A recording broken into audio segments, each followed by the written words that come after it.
It is very rare that I covered the same topic 3 days in a row, but this particular one has blown up a lot more than many people expected to.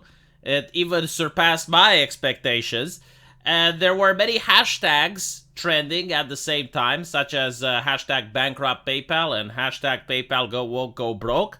Each of these hashtags having the same similar theme, with people showing their PayPal accounts, some of them having more than $10,000, and all of the people deciding to close their account over the PayPal, how should I put it, PR stunt.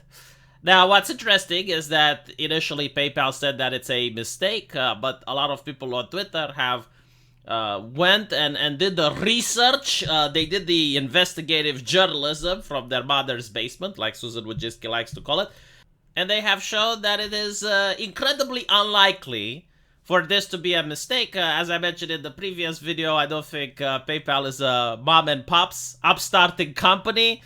I don't think it's a little indie company at the corner of the internet to make mistakes like this, but people were showing up that this existed on their website for quite a while, just waiting for approval to go live. And it also depended on state to state, country to country. So, for example, in some countries where TOS aren't enforceable, they didn't mention that.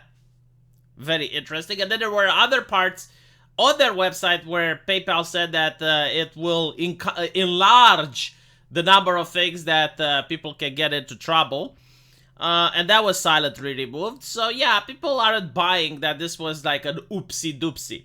What I do think is happening is that there have been a lot of American corporations that have infuriated the public over the last couple of years. Unilaterally deciding to invade into people's privacy, unilaterally deciding what content gets to be hosted on their platform and what wasn't. So people had a lot of bottle up anger, and many people who have been angry at companies are now taking this opportunity to join the bandwagon. And what's interesting is that you have the media, well, for example, this website, which is editorializing and saying one clarification is probably worth interjecting here, that individual users unsurprisingly felt outraged about hearing this news, but such a policy likely wouldn't have been directed at them. A way to fucking dismantle the entire social justice movement, right? Because you only care when something affects you personally. That's how real life works. That's how American politics works. It's like, hey, let's talk about gay marriage. Oh, well, it doesn't affect me personally, so I can't have anything to say in it. Let's talk about minorities or women's rights. Well, it doesn't affect me personally. Is that how it works? Because I have a feeling that's not how it works. I have a feeling that people care about principles, and it's the principle of the matter. Like a website deciding to be the arbiter of truth, like they literally think they are God. They think they are the second coming of Jesus, that only they have the capacity of telling truth from misinformation, and as such they need to act on it, right? Like that's what infuriates people the most. And it is the normalization of the thing. Like you can't make up your mind for yourself, right? Like the question, what is a woman? Well, as the person nominated on the Supreme Court of the United States of America, she said she's not a biologist. Now, granted, she was wrong for suggesting that biology has anything to do with being a woman. Now, the correct answer should have been, I need to ask an expert. So only an expert can now tell you how the world is. Like you, as a grown adult, you are an imbecile, according to the new culture. Okay? Like you are like a child, a moron, like someone who can't think for themselves, and you need the guise of the experts who are there for your own safety, that they are doing you a favor by curating what is truth and what is misinformation. I mean, a society without experts clearly cannot function. So this is the normalization that PayPal tried to do. It's like, well, we, the corporation, who is just trying to do bank transfers, like technically they're not even a bank, right? Like they just try to help you transfer funds. They said, like, if you don't behave, right? If you don't abide by our experts, then we can literally embezzle money from you. We can steal your shit.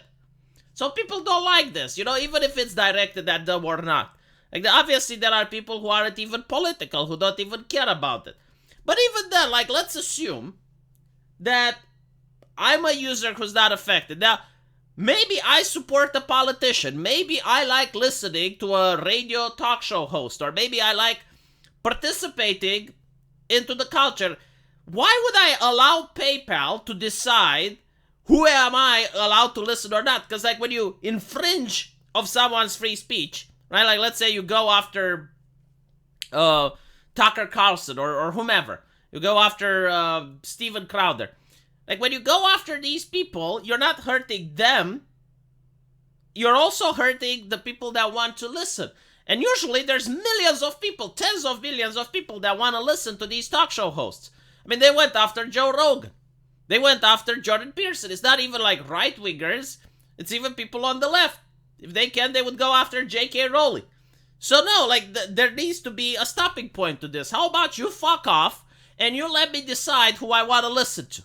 Is that acceptable? Probably not. I know. So we would have to create more of these PayPal incidents with other corporations until people get it.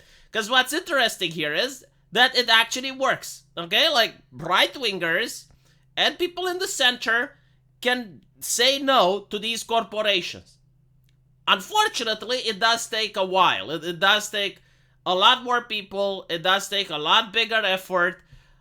But if you actually speak out, if you actually give the middle finger and you say, no, this is ridiculous, you will see companies backpedaling. And this is not the first time PayPal backpedaled, by the way.